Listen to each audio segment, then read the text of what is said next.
Hola, muy buenos días a todos y a todas. ¿Cómo están? Esperamos que muy bien ya estén en esta ya recta final de la semana, ya el jueves, y que bueno, que tengan listo aquí su cafecito para poder estar en otra sesión, en otra capacitación virtual que les traemos el día de hoy. Y bueno, dando seguimiento a temas que hemos dado en este mes y en este año. Hoy les queremos traer un tema más enfocado a cómo las organizaciones podemos otorgar poderes, sobre la representación legal que tenemos, ya que muchas veces nos han llegado muchas preguntas, muchas dudas de quién puede otorgar los poderes, cómo los podemos otorgar, todos estos temas dentro de la organización. Entonces, les agradecemos mucho por estarse conectando puntuales. Y bueno, vamos a dar nada más un minutito más para que se sumen el resto de las personas. Y mientras tanto, también les pido y les, como en cada sesión, que nos pueden ir dejando en la sección del chat de qué organización vienen y bueno, ya les darán también más instrucciones los ponentes, pero bueno, también nos pueden ir dejando cuál es el puesto que ocupan dentro de la organización. Y bueno, también pedirles por favor que todas sus dudas nos las vayan dejando en la sección de preguntas y respuestas para que no las vayamos perdiendo en el chat. Y bueno, pues ahora sí, para no retardar más la capacitación del día de hoy, nuevamente les doy la bienvenida a todos y todas a esta capacitación sobre poderes legales y la representación legal de las organizaciones de la sociedad civil. Y bueno, les comento que el día de hoy nos va a estar apoyando el despacho Blanco Carrillo, que es miembro de la red pro bono de Appleseed, a través de dos abogados del despacho. Y bueno, también les comento que como en cada sesión, la información que se da aquí es únicamente con fines informativos, por lo tanto no cubre ni pretende cubrir todo lo que es una asesoría legal.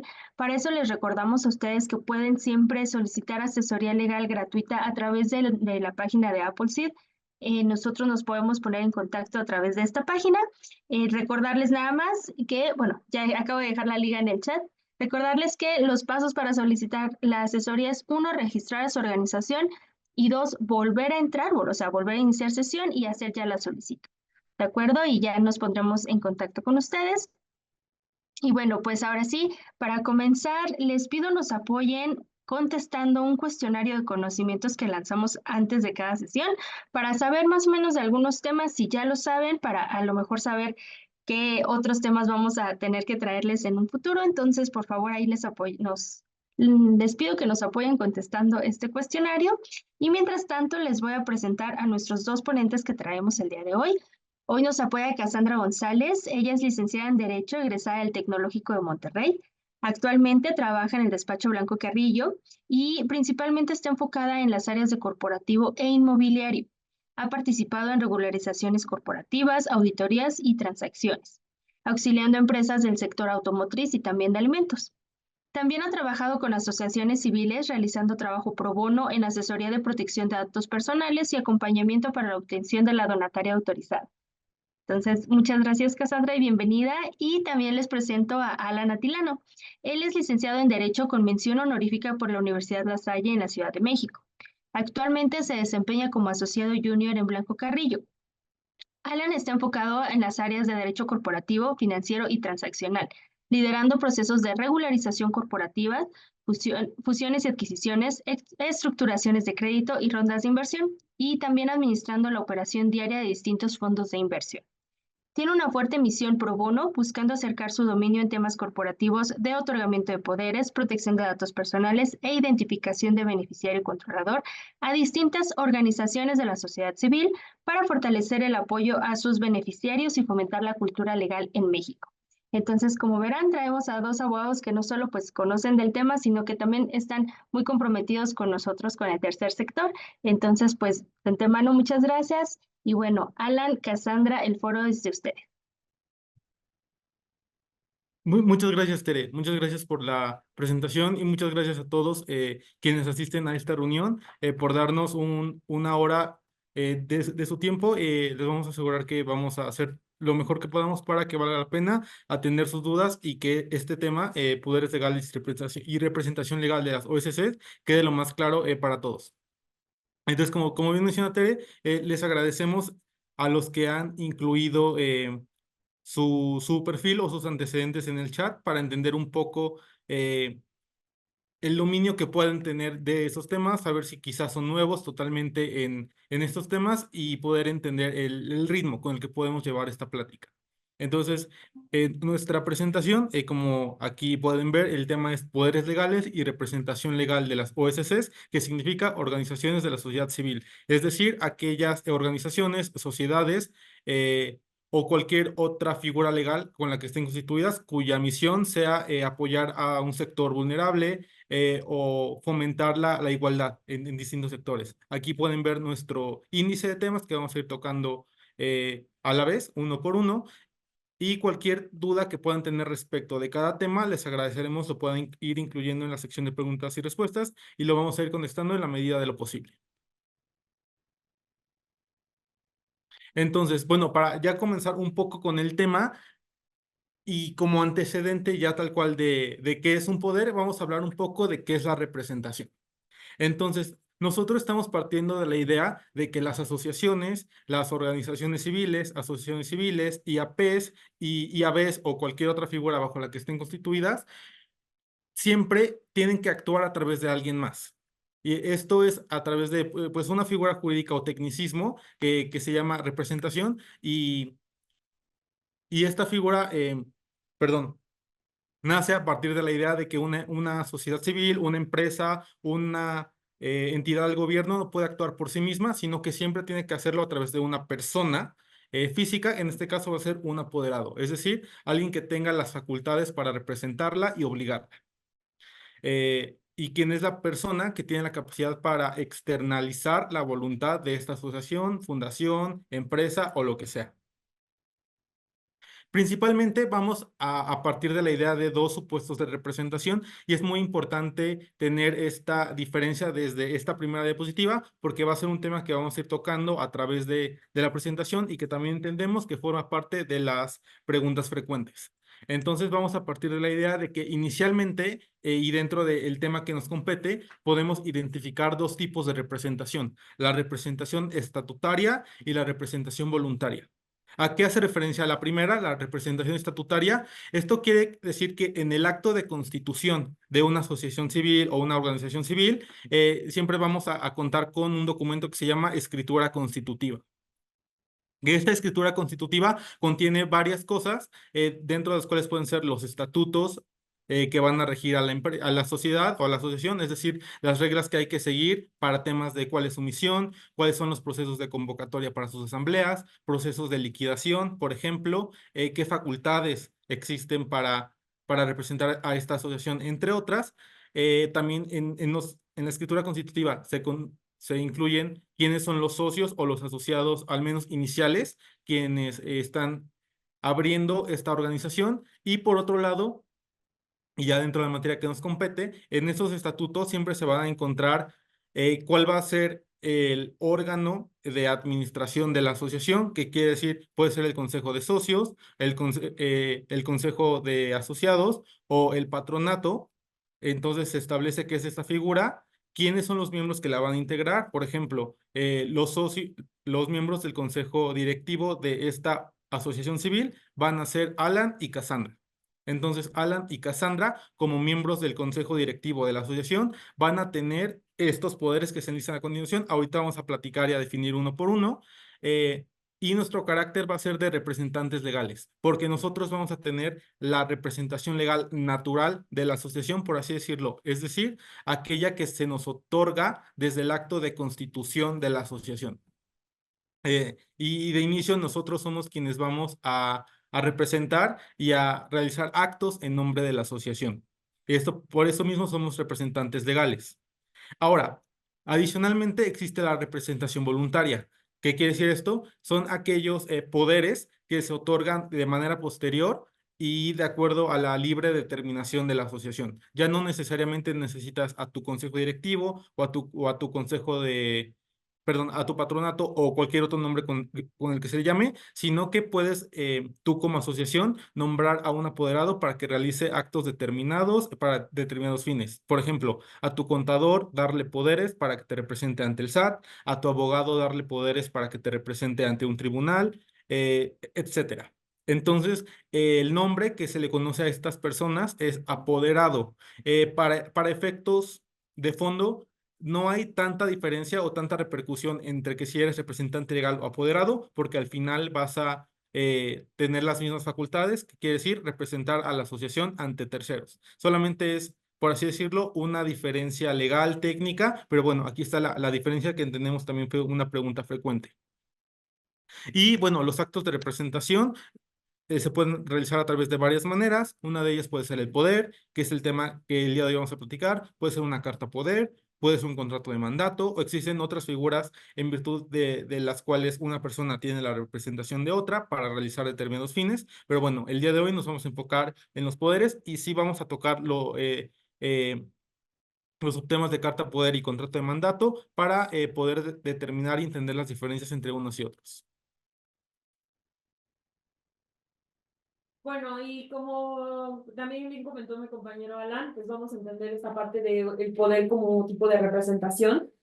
Cuando nos vamos a una definición de poder, es que es un acto unilateral en virtud de la cual una persona llamada poderdante confiere o otorga facultades a otra persona denominada apoderado para que éste lo represente.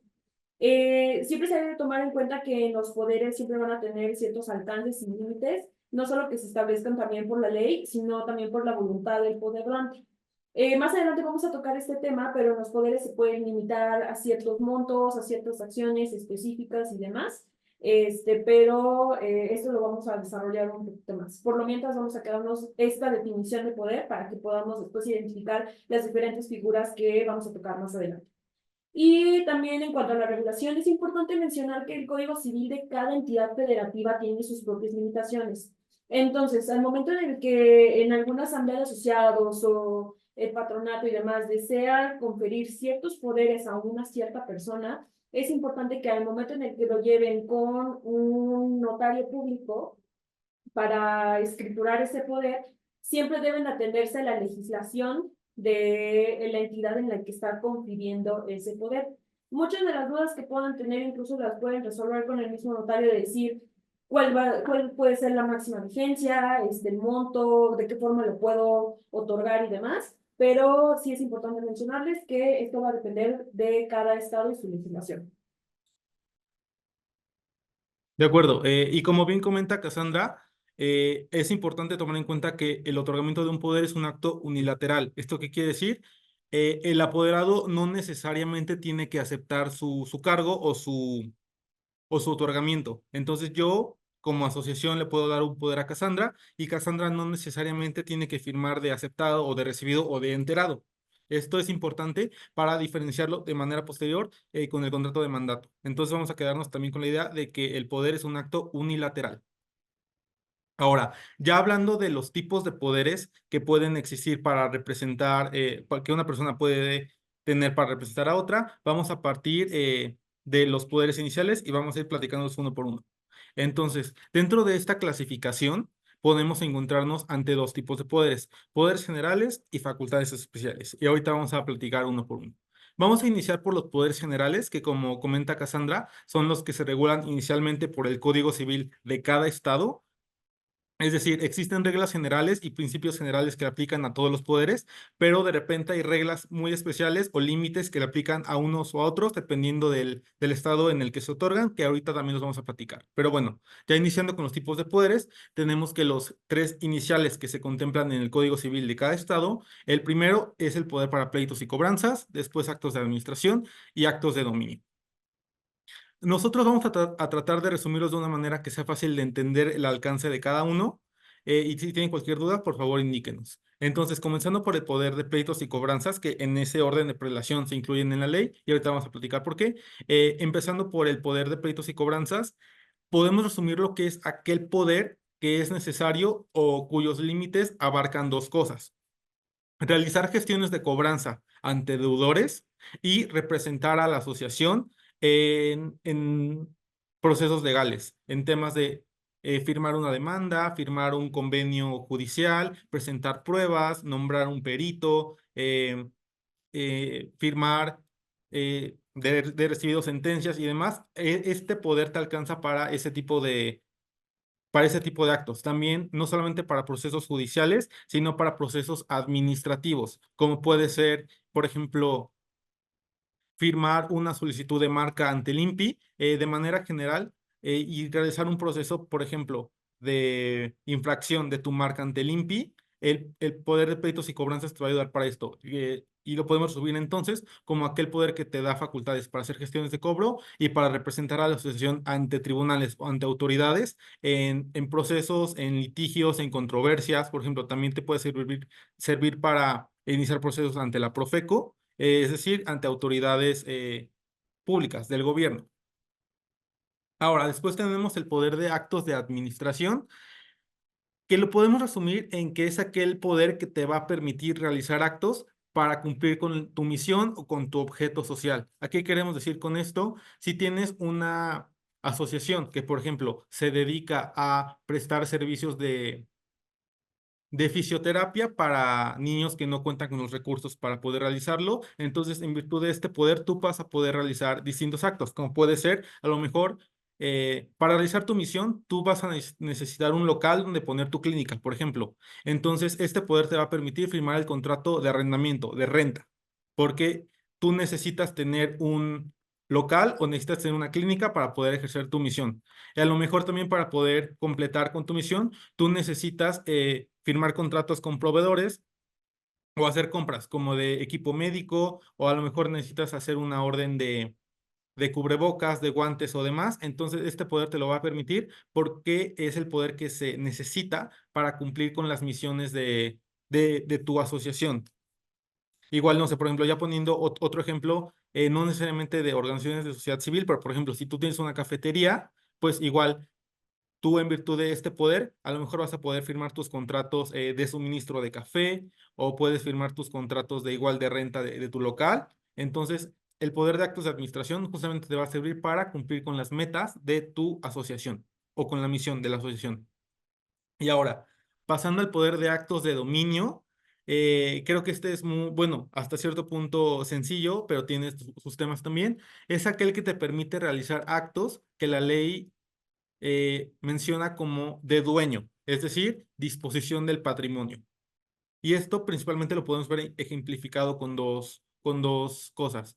Una es vender o comprar bienes inmuebles, una casa, un terreno o demás, porque se entiende que estás disponiendo del patrimonio, es decir, o bien, o tú la vas a vender, es decir, la sacas de tu patrimonio o la vas a comprar.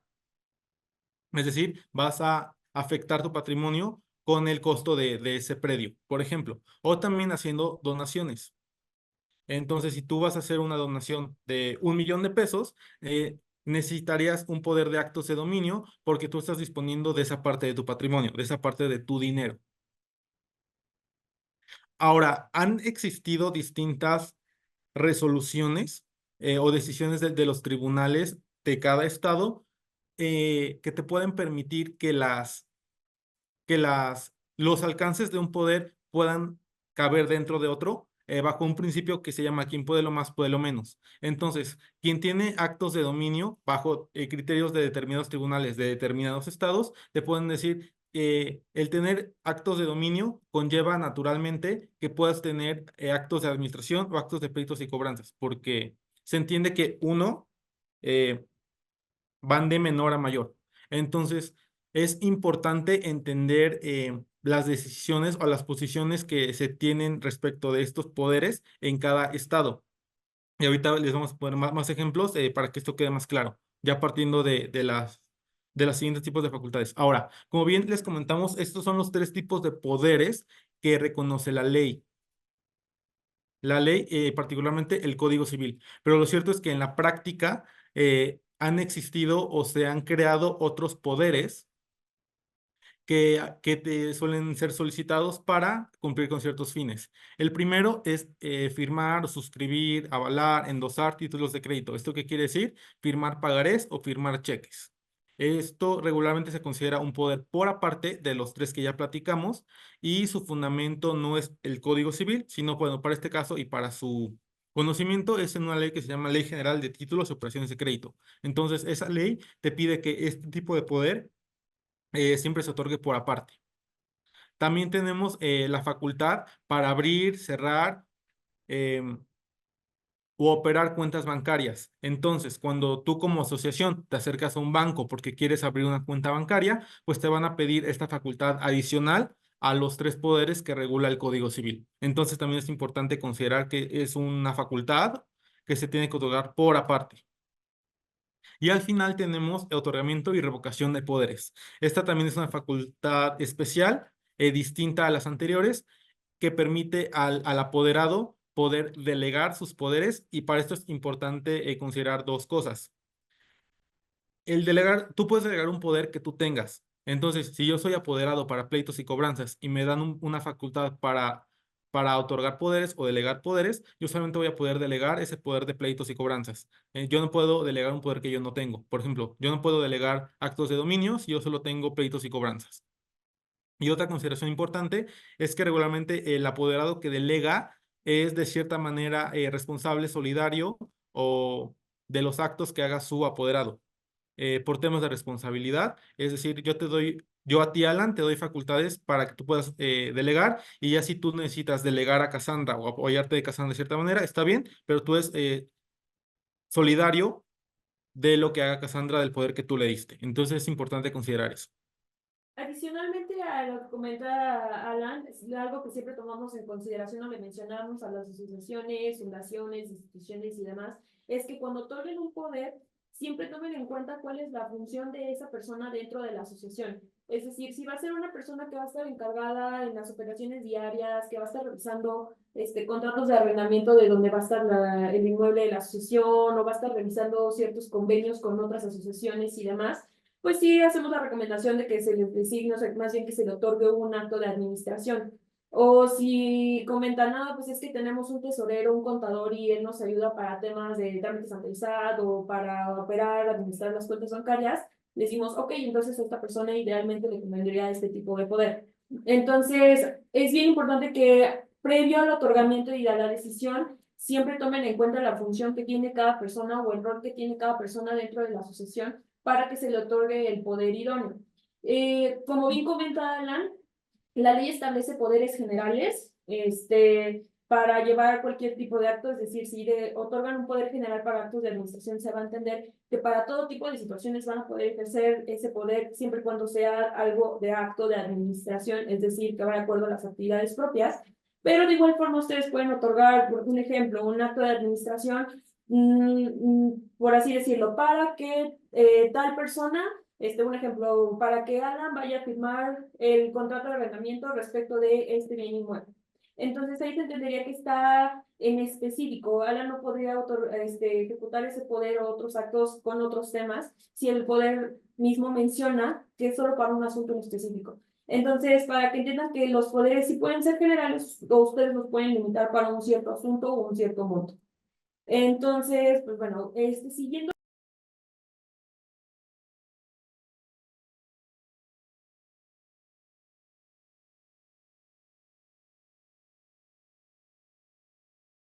Aquí nada más estamos revisando el audio, ¿no? Me parece. Sí, porque nos comentaban aquí que no se escucha, entonces, nada más ustedes nos dicen, Cassandra y Alan, si quieren que revisemos un poquito.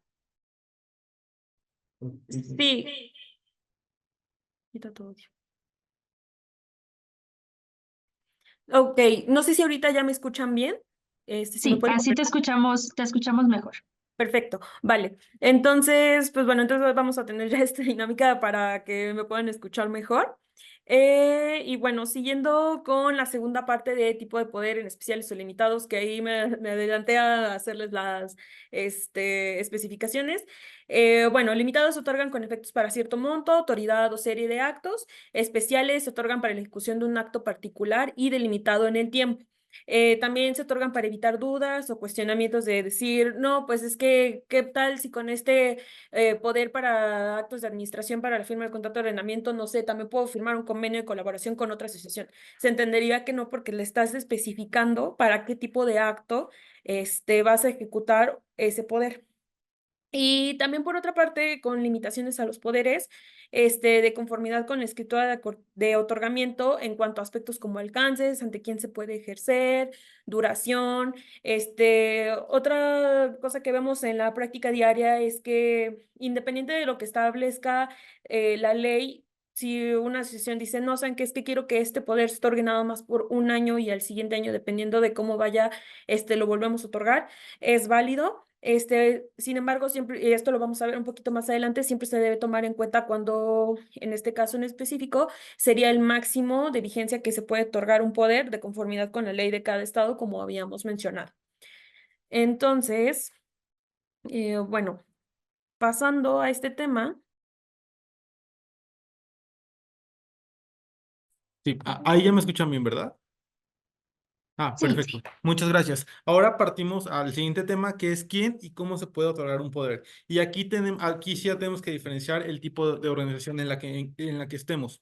Como les comenté en la primera diapositiva, la representación orgánica y quien tiene la facultad para poder otorgar estos poderes, por ejemplo, si se trata de una sociedad civil, va a ser la asamblea de socios. Si se trata de una asociación civil, sería la asamblea de asociados, o si se trata de una IAP o su equivalente en los estados, sería el patronato. Entonces, estos órganos, como órgano máximo, que así los define la ley, son quienes tienen la facultad para otorgar y revocar poderes inicialmente. Entonces, bueno, como aquí bien les decimos, ellos como órgano máximo, mediante una asamblea o mediante resoluciones unánimes de sus miembros, pueden inicialmente hacer estos actos de otorgamiento y revocación de poderes. Y ahora también, como bien les comentábamos, un apoderado con facultades de delegación puede otorgar un poder dentro de sus límites y alcances, y él no necesita un acta o una asamblea porque se entiende que solo es una persona, y esto ya es un trámite, por así decirlo, directamente con una notaría. Entonces, en ambos casos, ya sea por decisión de asamblea o por decisión del apoderado, una vez que se cuente con el texto que delimite los alcances de su poder, es decir, yo te voy a dar un poder de pleitos y cobranzas, a lo mejor limitado a que me representes en un juicio ante el INPI, por así decirlo, y este poder va a durar lo que dura el proceso o que dure 5 años. Ya que tengamos delimitado por escrito el alcance de ese poder, nosotros nos tenemos que acercar a un notario, quien va a hacer la protocolización de este poder. Me estoy adelantando un poco, pero ahorita vamos a platicar bien del proceso para la formalización, inscripción y demás de este poder. Y bueno, inicialmente esa es la idea con la que queremos que se queden de este tema. ¿Quién lo puede otorgar? Inicialmente la asamblea de asociados o socios o patronato, y también el órgano de administración, como les comentaba en la primera diapositiva, que puede ser el consejo directivo o perdón, el socio director o la mesa directiva, pueden tener estos poderes de otorgar poderes siempre y cuando en los estatutos de la organización tengan estas facultades. Entonces, es importante siempre considerar lo que los estatutos digan, porque es así, por así decirlo, la palabra máxima de los alcances de los distintos órganos y funcionarios dentro de la organización. Entonces, si tienen cualquier duda de, oye, ¿quién puede dar este poder o tiene facultades? Les sugerimos siempre revisar los estatutos sociales vigentes.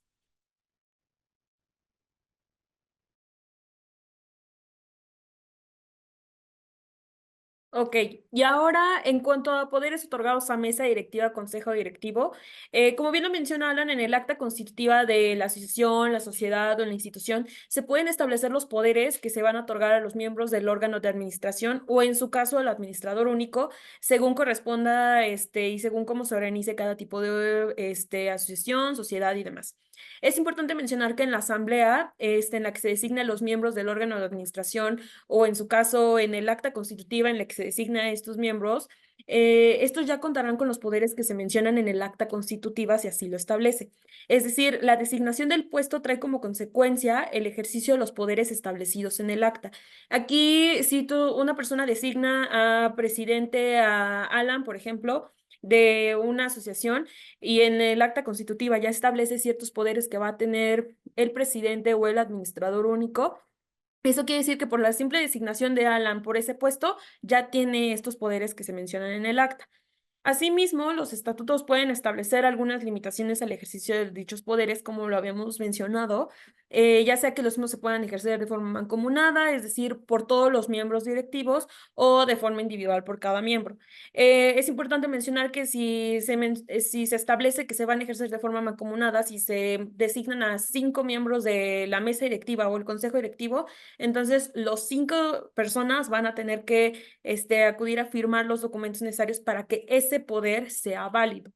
De igual forma, se puede establecer que un miembro, ya sea el presidente, el secretario, el tesorero, por su cargo, goce de ciertos poderes para el ejercicio de sus operaciones diarias, que es como los mencionamos anteriormente, siempre y es recomendable dependiendo de el rol que tenga cada persona, cada miembro dentro de la sociedad.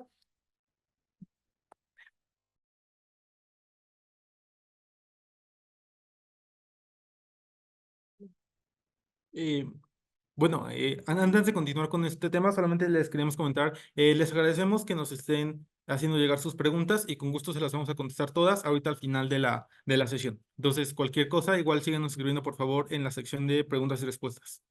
Muchas gracias. Ahora, ya hablando y pasando al tema del el siguiente paso, ya me lo otorgaron, ya se celebró la asamblea de asociados o la asamblea de socios o patronato. ¿Qué sigue?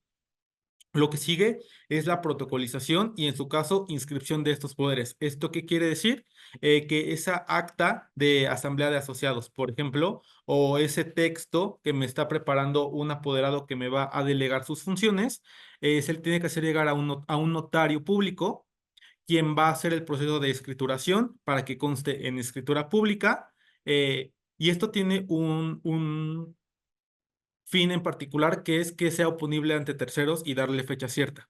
¿Esto qué quiere decir? Por ejemplo, yo puedo tener un acta de asamblea en la que me dan poderes y yo le puedo poner fecha del 9 de mayo de 2024, pero realmente ante terceros nada me asegura que ese documento pues es cierto, que cumplió con las formalidades de celebración, que acudieron las personas que tenían que acudir y demás. Eso de cierta manera lo revisa y lo certifica el notario, quien es quien tiene conocimientos de estos procesos de asamblea y demás, y ya de esa manera se asegura que ante terceros ese poder es válido y es vigente.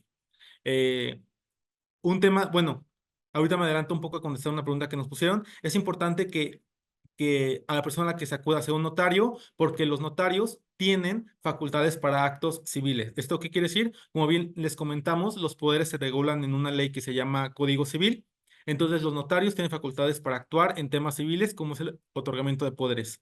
Un corredor público no puede otorgar poderes por el hecho de que un corredor público cumple con las funciones de un notario, por así decirlo, pero en materia mercantil, o sea, de empresas, de temas de acciones, constitución de empresas, sociedades anónimas y demás. Un corredor público no tiene facultades para actuar en temas de poderes que se regulan por una ley civil. Ahora, el tema de la inscripción. Ya firmamos nuestra asamblea, ya se protocolizó, ya se cuenta con la escritura correspondiente y hay ciertos poderes que requieren una formalidad adicional, que es la inscripción al registro público. ¿Esto qué significa? Por la importancia o repercusiones que pueda tener estos poderes, es necesario no solamente que consten en la escritura pública, sino que además se haga constar ante el registro la fecha de otorgamiento de este poder, los alcances de este poder, el nombre del apoderado y demás. Y tenemos particularmente dos ejemplos. Los poderes que se otorgan para celebrar, suscribir, avalar y demás títulos de créditos, es decir, pagares o cheques, por ejemplo, se tienen que inscribir y dependiendo de determinados estados y de la postura que tenga su código civil, son los actos que afectan bienes inmuebles o derechos reales, es decir, poderes para actos de dominio. Pero esto sí queda pues mucho dependiendo del criterio de la ley de cada entidad federativa. Y ahora, un punto que también hemos visto en las preguntas frecuentes y que queremos mencionar, ¿quién realiza la inscripción? De inicio les diremos que el notario, porque cuando un notario te hace una cotización para realizar todo este proceso de protocolización, regularmente su cotización ya incluye los honorarios del notario, impuestos, IVA y demás. Ya incluye las copias o el papel que va a ocupar para realizar las escrituras y ya te incluye los gastos de inscripción en su caso. y de derechos. Entonces, si en una cotización el notario ya te la hizo llegar de manera completa, regularmente estos temas ya se incluyen. Ahora, si para temas a lo mejor de reducir un poco la cotización o que a ti te salga más barato, se puede que la inscripción la hagas tú.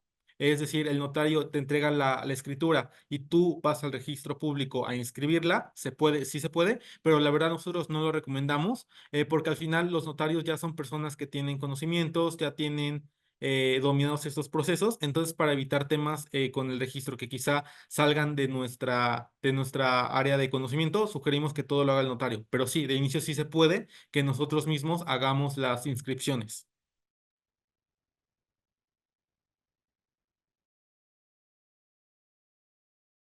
Ya. Vale. Bueno, y ahora respecto a la duración de poderes. Como les mencionamos en un inicio, es importante tomar en cuenta la legislación del estado en el que se va a otorgar o conferir este poder, ya que tiene ciertas disposiciones, lineamientos generales para el otorgamiento de poderes y sobre todo respecto a la vigencia o la duración del mismo. Es necesario mencionar que existen ciertos estados que establecen una vigencia máxima para el ejercicio de poder. Es decir, si yo le otorgo a Alan un poder de actos de administración para, un ejemplo, 20 años, tenemos que revisar si el estado, la legislación del estado, el Código Civil, lo permite. O que por el contrario no establecen una vigencia, es decir, no hay ningún artículo que diga que el poder debe durar máximo 5 años, eso se va a entender que entonces le pueden poner cualquier vigencia a 20, 30 años y demás, pero de igual forma siempre es recomendable que se pueda validar esto ante el notario o también el abogado que les esté apoyando para la protocolización y el otorgamiento de este poder. Para efectos de ser un poco más ilustrativos, lo que realizamos una tablita que ejemplifica los casos de ciertos estados, y que presenta un cuadro con las vigencias de los poderes que menciona cada código. Un ejemplo es en el estado de Sonora, en el artículo 2876, fracción quinta, en la vigencia menciona que son de 3 años en caso de que el poder no establezca una vigencia o establezca una vigencia indefinida. Ahora, esto es muy importante tomarlo en cuenta porque en la práctica hemos visto que hay muchos poderes que dicen el presente poder va a tener una vigencia indefinida. Pero en realidad, si nos vamos en el estado de Sonora, eso se entiende que el poder nada más va a tener de vigencia 3 años. Sé que puede sonar un poco contradictorio y hasta a veces un poco confuso, pero pues aquí lo ideal es que si ustedes son de Sonora, jamás le pongan un contrato de vigencia indefinida, le pueden poner vigencia 20 años y con eso se va a poder respetar los 20 años. Pero si le ponen indefinida, entonces su poder solo va a durar 3 años. Pero aquí tenemos otro ejemplo que es para el caso de Jalisco. En el artículo 2214 del Código Civil menciona que la vigencia máxima que va a tener cada poder es de 5 años. Es decir, yo, Cassandra, le puedo otorgar un poder a Alan, y siempre se va a entender que su vigencia máxima es de 5 años. Yo no puedo llegar y decir, quiero que el poder tenga una vigencia indefinida o que tenga una vigencia de 20 años, porque siempre se va a limitar a 5. ¿Esto a qué nos conlleva? A que cada 5 años se va a tener que otorgar un poder nuevamente para que éste siga siendo válido, puesto que si ya no tiene una duración o no cumple con la vigencia que se menciona, ya no se va a poder hacer valer en cualquier otro acto y cualquier acto que se pueda firmar con ese poder vencido va a ser nulo o no va a tener validez. Tener un último ejemplo, en el Estado de México, en el artículo 7.768 menciona lo mismo, ¿no? Que son 3 años en caso de que el poder no establezca una vigencia o establezca una vigencia indefinida. Así que siempre les pedimos que tomen en cuenta este punto ya que es bien importante y con esto les van a poder ayudar para determinar sus tiempos y ver en qué momento se les va a tener que otorgar nuevamente el poder a una persona. Y bueno, aquí nada más como un par de recomendaciones que hemos entendido nosotros a partir de la práctica. Regularmente cuando tú realizas algunos trámites, sobre todo con bancos o instituciones un poco más, pues más pesadas, más rigurosas, lo que hemos visto es, aquí en la Ciudad de México, por ejemplo, los poderes no tienen vigencia. Entonces, si tú otorgaste un poder en 1960, sigue siendo válido al día de hoy. A veces por práctica, los bancos te dicen, no, yo necesito que me des un poder nuevo. por ley no es necesario, un poder de 1960 es válido al día de hoy. Eh, pero bueno, es algo a lo que a veces nos hemos enfrentado. Realmente no tiene sustento legal lo que están diciendo, y lo que ahí nosotros siempre sugerimos es pues pelear o hacer este hincapié de, oye, si la ley no me lo exige, ¿por qué tú sí? Porque al final el otorgamiento de poderes también sabemos que implica un costo, y en las asociaciones regularmente todo el presupuesto o los recursos se enfocan para el cumplimiento de la misión y no para temas de otorgamiento de poder cada cierto tiempo. Igual, es importante mencionar que justamente la vigencia de los poderes se va a regir por el estado en el que se otorga. Entonces, si en la Ciudad de México me otorgaron un poder en 2007, es válido al día de hoy en Ciudad de México y en toda la República. Entonces, no porque el Código Civil de Jalisco te pida 5 años, quiere decir que para que tu poder otorgado en Ciudad de México sea válido en Jalisco, se tuvo que haber otorgado hace menos de 5 años. No, es válido en todo el país de acuerdo a las reglas de vigencia del estado en el que se otorgó. Y bueno, es un poco lo que les decimos en esta diapositiva.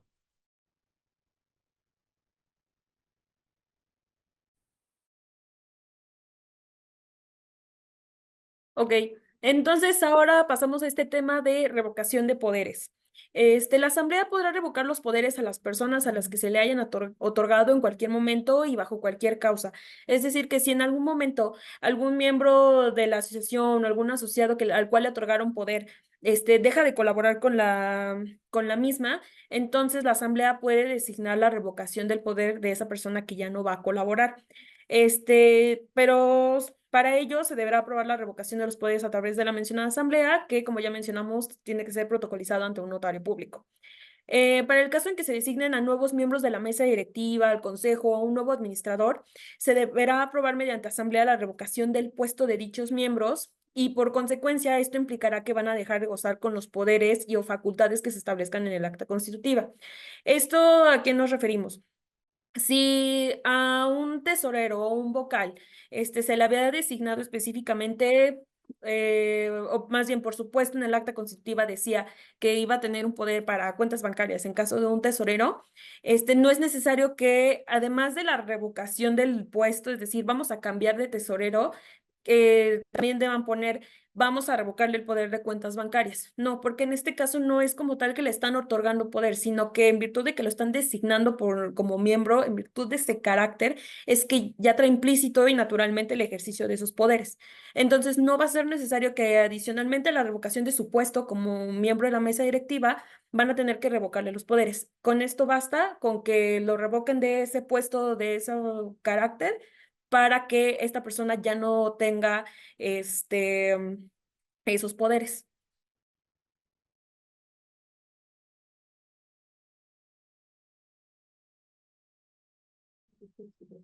Ahora, ya que hablamos de la vida de los poderes, por así decirlo, de su otorgamiento, de su vigencia, de su duración y de su terminación o revocación, ahora ya podemos proceder a relacionarlo con otros tipos o actos de representación.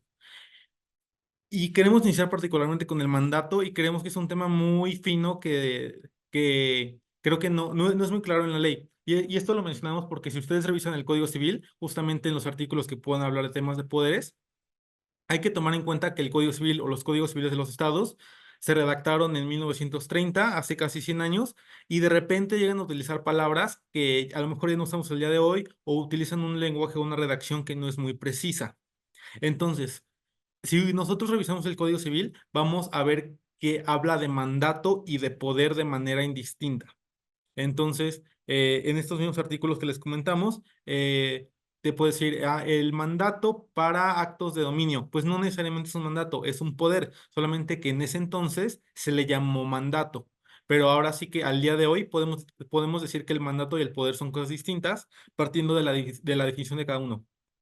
Como bien les mencionamos al inicio de la sesión, un poder es un acto unilateral, en virtud del cual el poderdante le da facultades al poderado para que lo represente dentro de los límites que el poderdante asigne. Y no necesariamente, como les mencioné, el apoderado tiene que aceptarlas. Ahora, el mandato, vamos a entenderlo justamente como un contrato. ¿Y esto qué significa? Que, bueno, un contrato tiene que ser firmado por al menos dos partes. Dos partes tienen que estar de acuerdo con su contenido y con su ejecución. Entonces, aquí vemos una primera diferencia. Un poder es un acto unilateral, mientras que un contrato es un acto bilateral, justamente porque se requiere el consentimiento y el acuerdo de las dos partes. Ahora, un poder, por definición, puede ser para actos generales, como bien mencionamos en la definición, poder general para actos de administración, poder general para actos de dominio. Un mandato regularmente, además de ser un contrato, aplica para actos muy concretos o muy definidos. Entonces Alan, puedo celebrar un contrato con Cassandra, en virtud del cual le doy un mandato para que, no sé, para que vaya a, y literal, estos son ejemplos que establece el propio código, un mandato para que vaya a comprar una casa en mi nombre, por así decirlo. Ahora es más complicado por temas más de lavado de dinero y demás, pero bueno, esta era un poco la idea del contrato de mandato.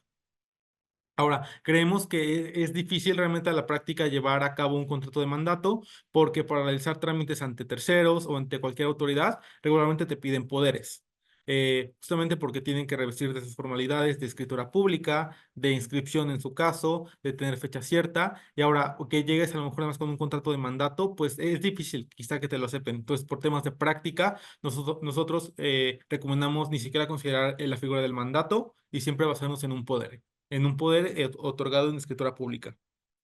Y ahora, un poco con carta poder, podemos decir que la carta poder, si bien en su redacción igual incluye estas menciones de un poder para pleitos y cobranzas y demás, una carta poder regularmente se limita a asuntos menores, por así decirlo, que no conlleven mayor responsabilidad o mayor atención, como puede ser incluso presentar trámites ante una autoridad, como puede ser, creo que llevar a verificar un coche, por ejemplo, no puedo ir yo como propietario del coche, pero Cassandra no puede ir a verificar su coche por ella misma, entonces me da una carta poder a mí para que yo vaya, y es válido porque es un asunto menor, realmente no hay mayores repercusiones, no hay pagos, entonces, dependiendo del trámite de que se trate, te pueden aceptar una carta poder que al final es un poder sin tantas formalidades, por así decirlo.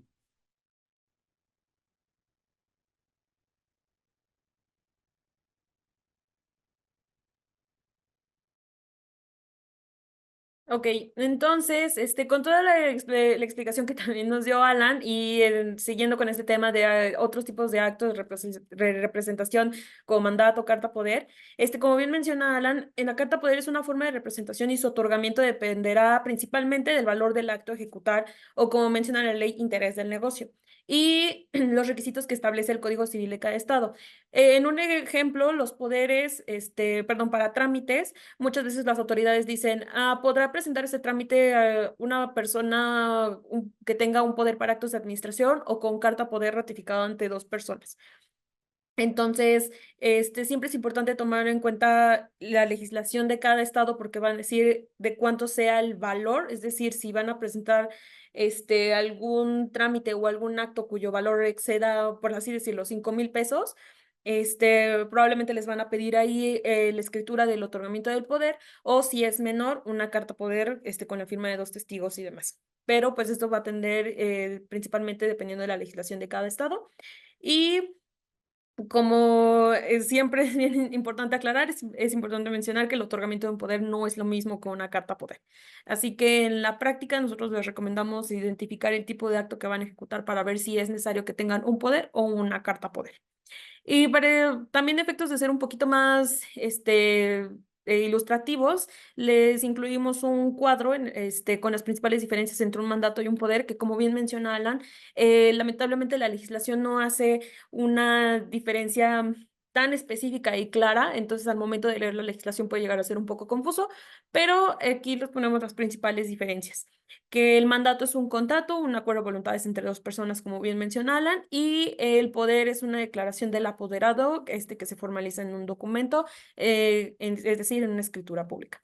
El mandato también se menciona que es para la ejecución de ciertos actos jurídicos, es decir, la celebración de un contrato o un convenio, y el poder se otorga facultades para realizar los actos que establece el poder dante, ya sean generales y específicos, y que en este caso no necesariamente tienen que ser actos jurídicos, como es la presentación de trámites. También en el mandato las partes se llama mandante y mandatario, y en el poder las partes son poderdante y apoderado. Por último, en el mandato el mandatario puede ejecutar por su nombre, y el apoderado siempre ejecuta a nombre del apoderado, que es lo que habíamos mencionado al inicio de la presentación, que el apoderado siempre va a representar a otra persona, va a actuar a nombre de otra persona y no por su cuenta. Y bueno, pues aquí les dejamos una pequeña bibliografía que tomamos en cuenta para realizar esta presentación. Esperamos más bien que les haya sido claro, que hayamos ocupado un lenguaje sencillo para que lo pudieran entender. Y si no me recuerdo, ahorita nos podemos ir a la sección de preguntas. Entonces, si nos dan oportunidad de abrir el chat o la sección de preguntas y respuestas, y Ellen y yo podemos ir contestando las preguntas y demás. ¿Ahí me escuchan bien, por ejemplo? No, te escuchamos bajito. Sí, la verdad sí te escuchamos bajito. Creo que podemos seguir con la dinámica de que cada uno abra su micrófono, porque sí los escuchamos un poquito bajito cuando comparten el micrófono. Entonces, si gustan, yo les voy leyendo la pregunta y ustedes me van diciendo quién la gusta responder, ¿no? Aquí tenemos, la verdad es que tenemos varias muy interesantes. Y bueno, pues muchas gracias a todos quienes nos las han escrito. Todavía tenemos tiempo, entonces nos pueden dejar por acá sus dudas. Eh, la primera es, la facultad para el otorgamiento de donativos debe ser expresa o pueden otorgarse aún sin reunir una formalidad. De requerirse y otorgar donativos sin dicha formalidad, ¿cuáles serían las implicaciones? Sí, es realmente una muy buena pregunta, que incluso ha llegado a tocarse en temas de tribunales. Como les comentamos al principio, el poder para actos de dominio lleva implícitas funciones para disponer del patrimonio del apoderado, hacer donaciones, por ejemplo. Lo cierto es que en los últimos años, sobre todo para temas de certeza e incluso de prevención de lavado de dinero y demás, es que ciertos tribunales en determinados estados han tomado una postura de que eh, para evitar funciones o demás, el poder o perdón, más bien, la facultad para poder realizar donaciones sí tendría que venir expresa en el poder. Es decir, yo te doy un poder para actos de dominio con facultad expresa para hacer donaciones, para que no haya duda o para que no haya certeza de si puedo o no puedo. La realidad es que igual, justamente nosotros tuvimos una situación similar. Incluso llegamos a platicar con notarios y con un juez aquí en la Ciudad de México, y nos dijeron que al menos aquí en la Ciudad de México no ha habido mayor tema con la redacción del poder. Se puede o se presume que sí está dentro de las facultades de la redacción del poder que se te otorga de acuerdo a la ley, pero sí, creo que es un tema muy propio de cada, en general creo que el tema de los poderes es muy propio de cada estado. Entonces, lo que sí les sugerimos es poderlo consultar en su propio, pues, en su propio código o en su propia jurisprudencia, que así se le llama a las decisiones de los tribunales. Eh, para cualquier duda en específico, les sugerimos acercarse a un abogado. Podemos ser nosotros, puede ser alguien más, pero sí tener estas claridad sobre estos temas, porque creemos que sí llega a cambiar mucho de un estado a otro. Y ahora, creo que hay una segunda parte de la pregunta, eh, de requerirse otorgar donativos sin esta formalidad, ¿cuáles serían las implicaciones? Pues las implicaciones quizá puedan ser que dentro de la asociación existan estas dudas o cuestionamientos de, oye, sí tenías poder para actos de dominio, pero no necesariamente para donar 5 millones de pesos, por así decirlo. Entonces, creemos que para seguridad del apoderado y de la asociación, sí establecer un límite o sí establecerlo de manera expresa para evitar este tipo de situaciones. Súper, muchísimas gracias Sí. por las recomendaciones, Alan. Nos dejas muy clara la respuesta. Y bueno, antes de continuar con las preguntas que todavía tenemos por acá, voy de una vez a lanzar el cuestionario de conocimientos para que en lo que las vamos respondiendo nos apoyen ustedes allá del otro lado respondiendo este cuestionario, por favor. Otra pregunta que nos hacen es, ¿cuál es el fundamento legal para la inscripción de los poderes generales que afectan bienes inmuebles o derechos reales? No sé si la tengan a la mano.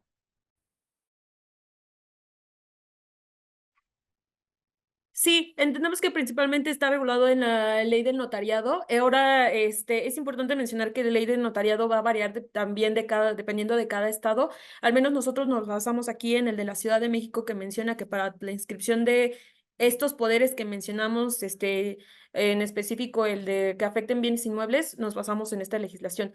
Así que nosotros les sugerimos que de igual forma, cuando vayan a otorgar poderes, puedan checar con la ley del notariado, que generalmente les va a decir la recomendación del notario, para que tomen en cuenta qué poderes se tienen que inscribir. De acuerdo, muchas gracias.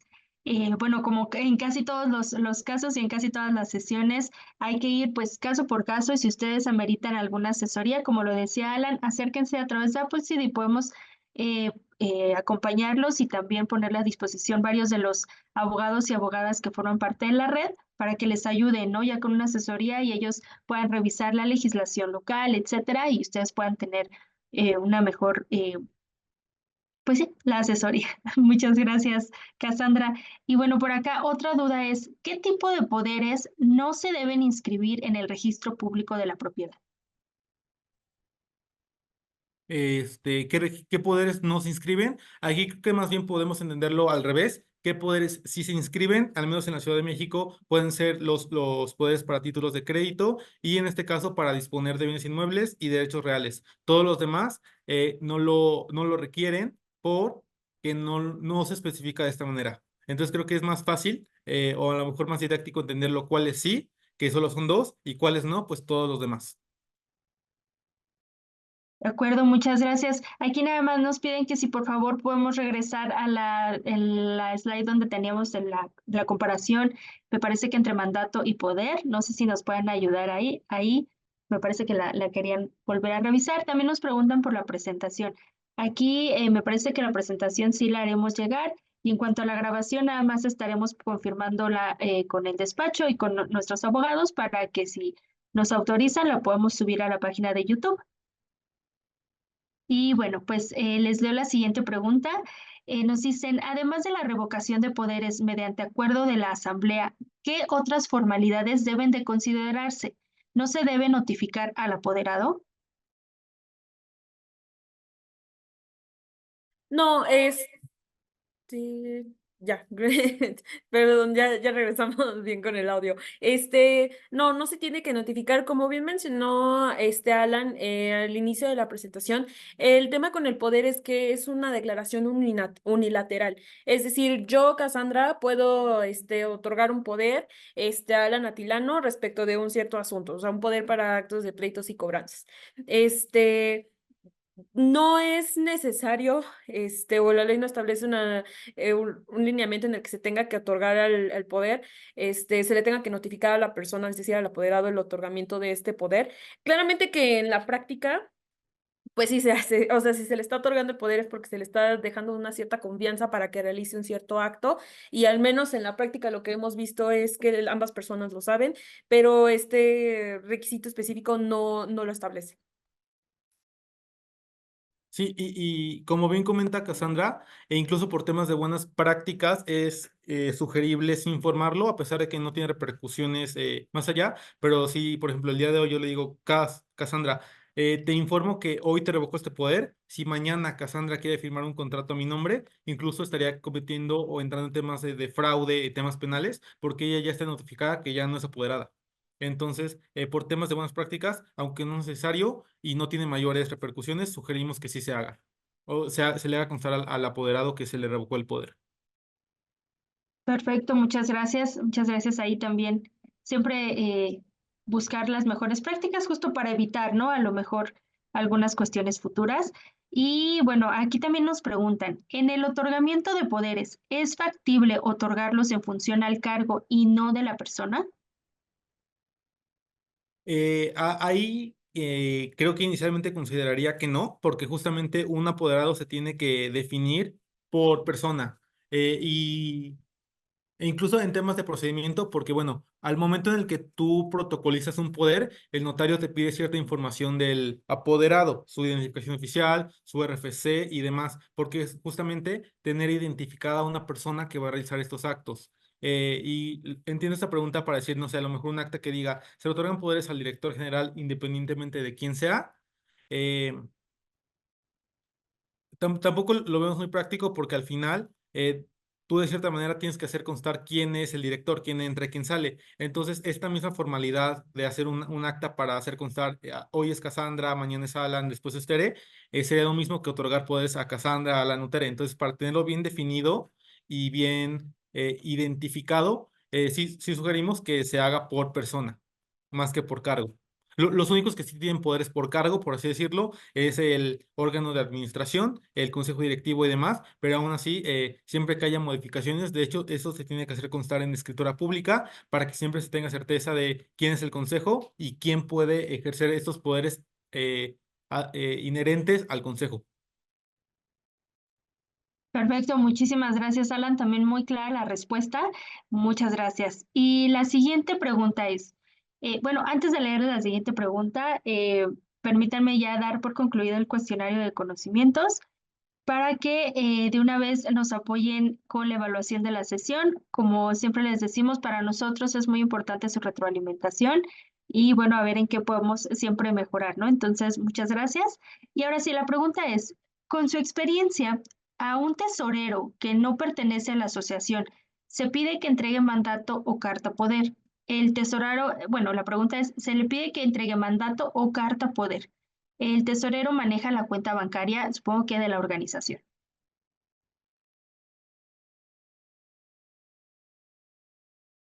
Sí, voy a contestar también yo porque Cassandra tomó ahorita un tema con su audio, pero ya lo estamos viendo. Eh, sí sugerimos que tenga, bueno, un apoderado puede ser ajeno a la asociación, es decir, sí puede ser un asociado o puede ser un funcionario, pero también puede ser una persona independiente. No se tiene que tener una relación, por así decirlo, de trabajo con la asociación y sí sugerimos que tenga esta facultad para girar o abrir o cerrar cuentas bancarias, porque es justamente este poder que le van a pedir. Incluso me imagino que le pueden pedir actos de administración, pero ya dependerá de los requisitos que en particular le pida el banco, por ejemplo. Ok, de acuerdo, muchísimas gracias. Les leo ya la siguiente pregunta es, un poder otorgado, digamos que en el 2010, en un estado que actualmente considera 3 años de vigencia, cuando esta es indefinida, ¿sigue teniendo validez o se tiene que otorgar un poder nuevo?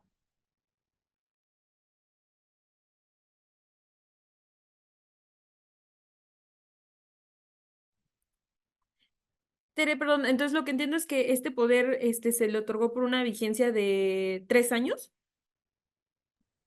No, por lo que aquí entendemos es que a lo mejor fue como por un tiempo indefinido, Ujú. pero que actualmente ya este estado considera de vigencia solo son 3 años, entonces sí tienen que otorgar un poder nuevo. Sí, lo más recomendable es que tengan que otorgar ese poder nuevo con esa legislación. Lamentablemente, pues como siempre la legislación va a ir cambiando y va a establecer sus nuevos lineamientos y reglas, y es recomendable que lo tengan que volver a otorgar si esa es la nueva limitación que le puso el Estado. De acuerdo, muchísimas gracias. Y bueno, por acá ya nada más tenemos una preguntita más que nos dicen, al otorgar poder para trámites ante bancos, ¿esta persona también la debemos notificar como beneficiario controlador? Hay, ahí más que porque así lo exija la ley, creo que depende un poco más de las políticas del banco y que regularmente es que sí, todas las personas que presenten un trámite ante el banco tienen que llenar estos formatos de identificación, sobre todo para certeza de ellos, porque están muy regulados para temas de prevención de lavado de dinero y demás, y sí es probable que como apoderado te pidan los documentos necesarios para llenar su expediente, no porque lo pida la ley inicialmente, pero porque lo piden sus políticas internas. Entonces sí, regularmente a los apoderados también les piden llenar estos formatos. De acuerdo, muchísimas gracias. Y aquí, Lupita, bueno, no sé, a veces, bueno, ven que aquí también tienen la obligación de identificar a sus beneficiarios controladores dentro de la propia organización. Si también tenías duda por ahí, Lupita, bueno, no te preocupes, ahí tenemos también más información en Appleseed y otras capacitaciones que seguramente te van a ayudar a lo mejor a aclarar a quiénes debes de considerar beneficiarios controladores dentro de tu organización. Entonces, bueno, pues por aquí ya no tenemos más dudas. Les agradecemos a todos y todas por acompañarnos, por estas dudas que la verdad siempre aprendemos mucho de los casos que ustedes van viviendo. Y bueno, también agradecer de verdad, sinceramente, a Cassandra y a Alan. Me parece que fue una explicación muy, muy clarita la que nos dieron el día de hoy. Entonces, pues miren, ya nos acabamos las dudas y muchas gracias por este tema. Nos lo dejaron, me parece que mucho más claro en nuestras cabecitas. Entonces, pues no sé, Alan, Cassandra, si tengan algún comentario de cierre.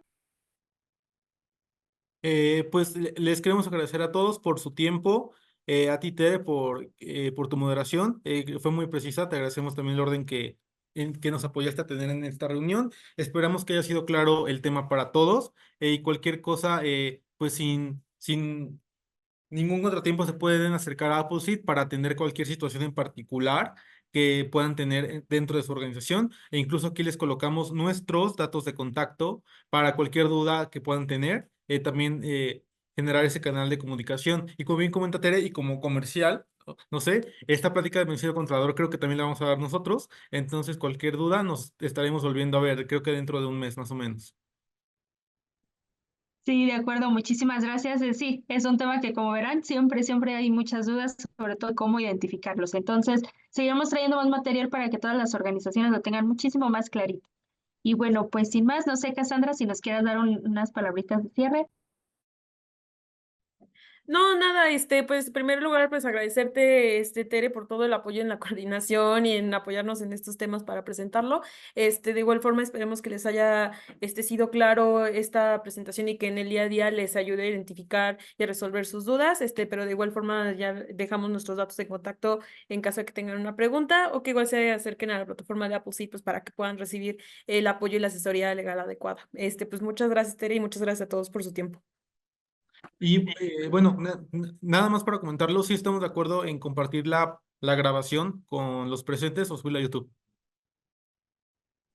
Perfecto, muchas gracias. Entonces ya confirmado, nos estaremos viendo ahí en YouTube. Y bueno, pues sin más, pues que tengan todos y todas un excelente jueves y un excelente fin de semana. Hasta luego.